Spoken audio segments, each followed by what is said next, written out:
My name is Geoff Stocking, originally from Missoula, Montana. Went to the University of Montana and graduated there, but then moved down to San Diego. Got into working at museums, so working more at contemporary art museums. From San Diego, moved to Boston, where I also worked at a contemporary art museum in a 30-acre sculpture park. I mean, it kind of started in high school. I probably drew and painted as a kid, but really, like when I first think about it, was in high school. The teacher that I had, Tim Nielsen, there really kind of opened my eyes to the possibility of art as a career, you know. And then it just kind of furthered from there. I got really more into, went into school. The University of Montana is where I went for ultimately painting and drawing.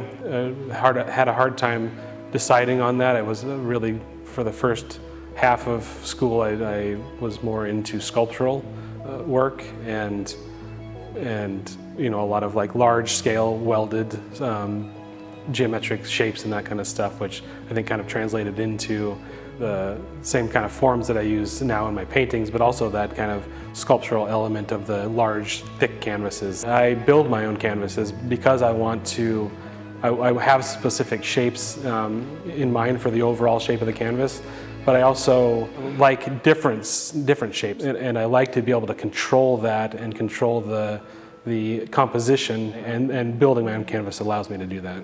Why is this show called Untitled? And a lot of my work I do keep as Untitled as well. And that's intentional because I don't want to influence the viewer's experience when they look at this work. I want them to come in with kind of a fresh idea, a fresh view on what the work is, and let them experience the way that they are going to. And I think that a lot of the times adding titles to work, it definitely influences people's perception and makes them try to see something in the work that is there or may not be there. And keeping them untitled allows somebody to come in and see those colors, those shapes, and maybe they see something in the piece that they want to see, and that's absolutely fine with me. Why do I make art? You know, it makes you happy. It makes me happy. I think that it's something that is kind of in you to be able to make this kind of stuff. And you know, why do I make things that are big and bright and colorful? I think it's just kind of in me. You know, I think that it makes big bright colors make me happy. The color relationships, the theory behind all of that stuff is fascinating. So it took me a little over a year, almost two, to create the majority of this work. I like to say this group, this exhibition really is kind of an insight to my personality. There's the side of me that is completely wants everything planned, like the grid behind me.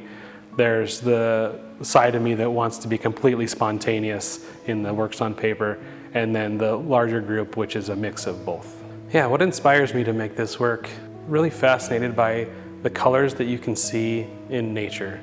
I'm that guy that runs out to see the sunsets or gets up early to see the sunrises, because it's just fascinating the different ranges of colors that you can see.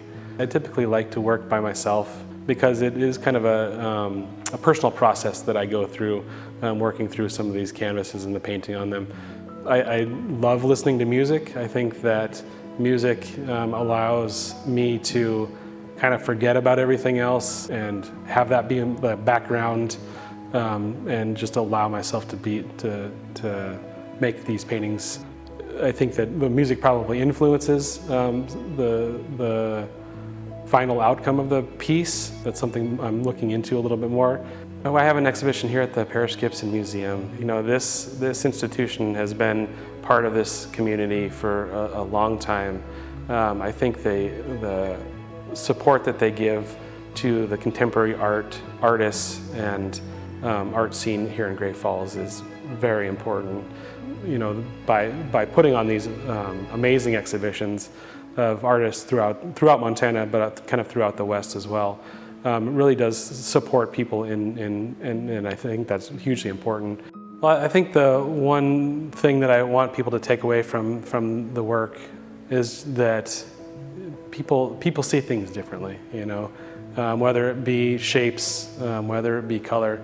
everybody is uniquely different in how they see life, how they see things, you know.